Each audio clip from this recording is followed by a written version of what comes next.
فکر، فنون لطیفہ اور معاشرہ، تحریر جان ایلیا۔ کسی معاشرے کی تقدیر کو جاننے کے لیے اس طریقہ کار کو جاننا چاہیے جو وہ معاشرہ اپنے ادیبوں، شاعروں، فنکاروں اور دانشوروں کے باب میں اختیار کرے کہ یہی لوگ معاشرے کی ذہنی زندگی کے نمائندہ ہوتے ہیں اور یہی اس کے خالق۔ ذہنی زندگی جو افراد کے ذہنوں سے مرکب ہو کر ایک منفرد ذہن کی حیثیت حاصل کرے، آپ اسے معاشرے کا عقلی مزاج کہہ لیجئے۔ کوئی معاشرہ اپنے عقلی مزاج کے بغیر متعین اور مستحکم حیثیت حاصل نہیں کر سکتا۔ عقلی مزاج ہی معاشرے کو مختلف حیثیتوں سے استحکام اور امتیاز بخشتا ہے۔ جس معاشرے کا کوئی عقلی مزاج نہ ہو اسے صحیح ترین معنی میں ایک مکمل و منظم معاشرے سے تعبیر نہیں کیا جا سکتا۔ ظاہر ہے کہ کسی معاشرے کا عقلی مزاج دفتروں، دکانوں، صنعت گاہوں، عدالتوں، ہوٹلوں اور رقص گاہوں میں نہیں، دانش و فن کی خانقاہوں میں جنم لیتا ہے۔ چنانچہ معاشرے کی تقدیر در اصل معاشرے سے تعلق رکھنے والے فنکاروں اور دانشوروں سے وابستہ ہوتی ہے، نہ کہ تاجروں، وکیلوں، کارپردازوں اور انجینئروں سے۔ معاشرے کا عقلی مزاج اعلیٰ مثالیوں کے شعور، جمالیاتی صداقتوں کے احساس اور بعض اقدار کے احترام سے قوام حاصل کرتا ہے۔ اگر کوئی یہ کہے کہ اعلیٰ مثالیوں اور جمالیاتی صداقتوں کا وجود محض اوہام تراشی پر مبنی ہے تو ہم اس بات کو قبول کر لیں گے، لیکن خود زندگی بھی کوئی صداقت ثابتہ نہیں جس سے انکار نہ کیا جا سکے۔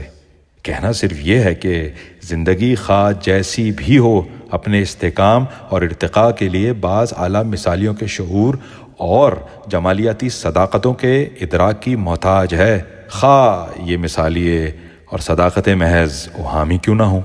روسی ادیب پیسٹرناک نے سچ کہا ہے کہ بہت عرصے سے انسان کو جو سر بلندی حاصل ہے اس کا سبب اوزار نہیں بلکہ کچھ اور چیزیں ہیں، یعنی اس کی روحانی موسیقی، مسلم صداقتوں کی ناقابل مقاومت طاقت اور اعلیٰ مثالیوں سے اس کا شغف۔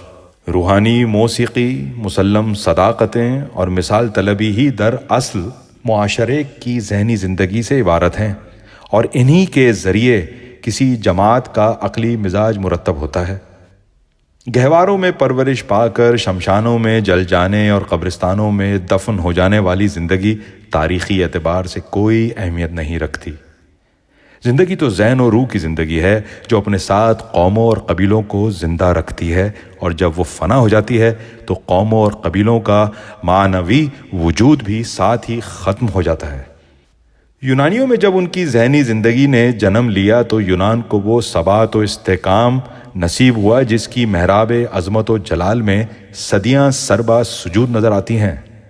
اس ذہنی زندگی کے صورتگر یونان کے حکام، عدلیہ، اہل حرفہ، کارپرداز اور زندگی کے عملی شعبوں سے تعلق رکھنے والے معاملہ دار افراد نہیں تھے، بلکہ ایتھنز کی ہیکلوں کے وہ گلیم پوش دانشور تھے جو اپنے گرد و پیش سے بے خبر ہو کر خیر و جمال، نہایت و لا نہایت، علت و معلول اور حیات و کائنات کے بارے میں بحثیں کیا کرتے تھے، اور جن کے بارے میں یونان کے معاملہ داروں کا یہ خیال تھا کہ یہ لوگ پاگل ہیں اور فضول اپنا وقت ضائع کرتے ہیں۔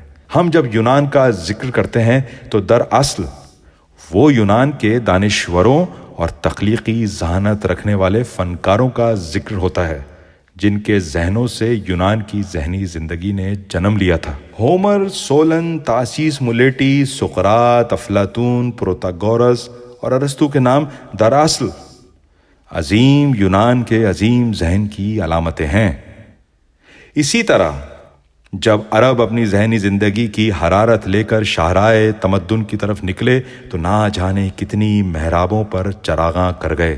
بغداد، قاہرہ، قرطبہ اور شیراز، قصر تہذیب کی یہ شفق انگیز محرابیں آج تک تاریخ تمدن کا عنوان جمیل ہیں۔ ان محرابوں کے روشن گر محمود غزنوی، صلاح الدین ایوبی، اسماعیل صفوی اور سلاطین عثمانیہ نہیں تھے، بلکہ ابن مسکویہ، فارابی، ابن رشد، ابن سینا، توسی، ناصر خسرو، ابو العالیٰ، خیام اور سعدی تھے، جن کا ذکر اس تفصیل کا اجمال ہے جو فخر و ناز، فر و فروغ اور وقار و تمکنت کی فضاؤں میں بازو پھیلاتی ہے۔ ہم دیکھتے رہے ہیں کہ مدتوں سے ہمارے شہروں میں دانش و فن سے معاندانہ بیگانگی اختیار کر لی گئی ہے۔ ہمیں چاروں طرف سے ایک ہجوم گھیرے ہوئے ہے، ایک ہجوم جو نہ سنتا ہے اور نہ سمجھتا ہے۔ ہماری بستیوں میں ایک عجیب و غریب نسل پیدا ہو گئی ہے۔ اس نسل کے پاس نہ حافظہ ہے اور نہ تخیل جو ماضی کے قابل ہے، اور نہ مستقبل کے شایان۔ اس کا مقدر یہ ہے کہ صرف حال میں معلق رہے۔